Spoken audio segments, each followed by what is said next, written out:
కర్ణాటకలో కేబినెట్ విస్తరణ అనంతరం రాజుకున్న అసంతృప్తి ఇంకా చల్లారటం లేదు. విస్తరణలో 20 మంది మంత్రులుగా ప్రమాణ స్వీకారం చేశారు. మంత్రి పదవులు ఆశించిన పలువురు సీనియర్ ఎమ్మెల్యేలు, పార్టీ నాయకులు బహిరంగంగానే అసంతృప్తి వ్యక్తం చేస్తున్నారు. ఇద్దరు ఇప్పటికే రాజీనామా చేసినా కొందరు పదవులకు రాజీనామాలు ప్రకటిస్తుండగా మరికొందరు తమ అనుచరులతో నిరసనలకు దిగుతున్నారు.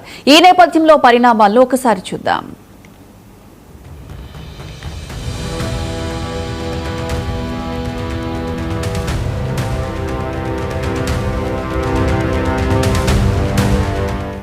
తాజా పరిణామాలపైన ముఖ్యమంత్రి డీకే శివకుమార్ వెనక్కి తగ్గేలా కనిపించడం లేదు.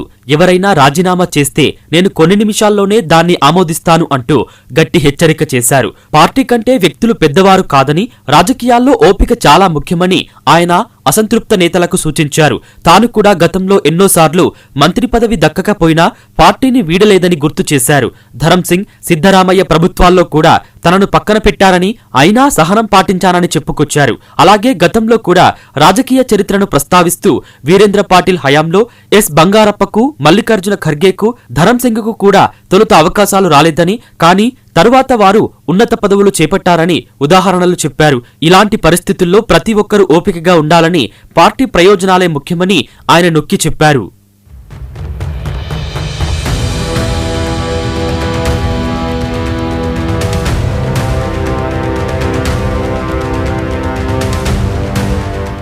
పార్టీలో అసంతృప్తిని తగ్గించేందుకు మరోవైపు పార్టీ కార్యాచరణను కూడా శివకుమార్ ప్రకటించారు. ప్రస్తుతం అన్ని బోర్డులు, కార్పొరేషన్లు పునర్వ్యవస్థీకరిస్తున్నామని, ముందుగా కార్యకర్తలకు తగిన అవకాశాలు కల్పించిన తర్వాత అసంతృప్త ఎమ్మెల్యేలను ఒక్కొక్కరిని పిలిచి మాట్లాడుతానని చెప్పారు. అదే సమయంలో కొత్తగా ప్రమాణ స్వీకారం చేసిన మంత్రులకు వెంటనే ప్రజల్లోకి వెళ్లాలని ఆదేశించారు.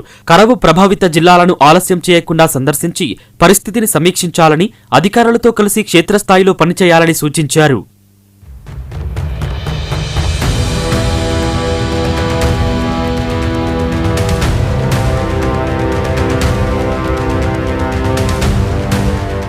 కర్ణాటక కాంగ్రెస్ లో అసంతృప్తి తగ్గే సూచనలు కనిపించడం లేదు.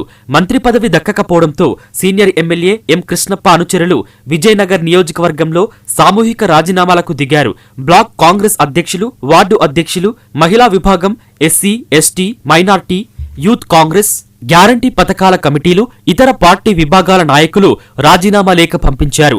అసంతృప్తిని చల్లార్చేందుకు ఇద్దరు మంత్రులు ఎన్ చెలవరాయస్వామి, హెచ్సి బాలకృష్ణలను కృష్ణప్ప వద్దకు పంపించినా ఆయన అందుబాటులో లేకపోవడంతో చర్చలు ఫలించలేదు.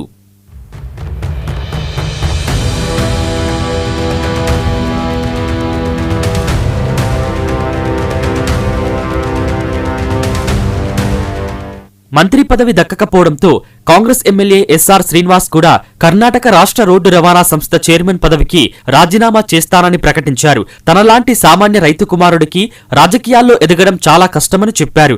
రాజకీయాల్లో ఎదగాలంటే గాడ్ఫాదర్లు లేదా బలమైన మద్దతు అవసరమని వ్యాఖ్యానించడం కాంగ్రెస్లోని అసంతృప్తి తీవ్రతను ప్రతిబింబించింది. మాజీ మంత్రి కెఎన్ రాజన్నకు కూడా మంత్రి పదవి దక్కకపోవడంతో ఆయన కుటుంబం నిరాశ వ్యక్తం చేసింది. తమకూరు వంటి పెద్ద జిల్లాకు ప్రాతినిధ్యం లభిస్తుందని ఆశించామని, అయితే పార్టీ నిర్ణయాన్ని గౌరవిస్తామని ఎమ్మెల్సీ రాజేంద్ర తెలిపారు. కొందరు ఎమ్మెల్యేలు రాజీనామాల గురించి ఆలోచిస్తున్నప్పటికీ అది వారి వ్యక్తిగత నిర్ణయమని వ్యాఖ్యానించారు.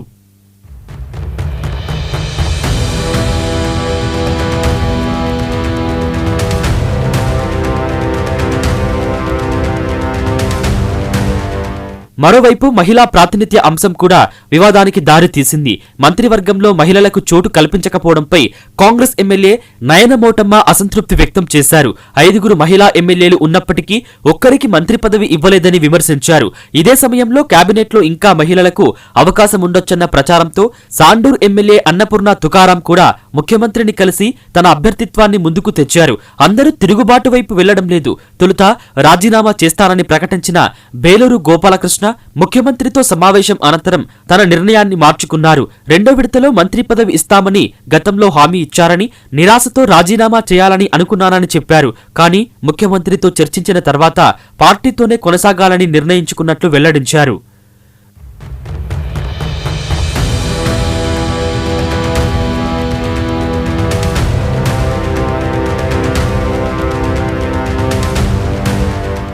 జూన్ 3వ తేదీన ముఖ్యమంత్రి ఉప ముఖ్యమంత్రి సహా 14 మంది ప్రమాణ స్వీకారం చేసిన సమయంలో అసంతృప్తి ప్రబలింది.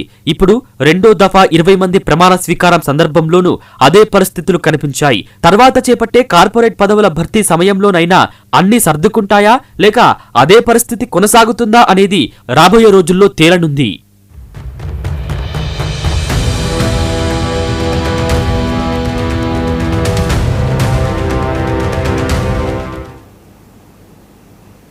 స్మగ్లర్ల ఆలోచనలతో పాటు ప్రభుత్వాధికారులు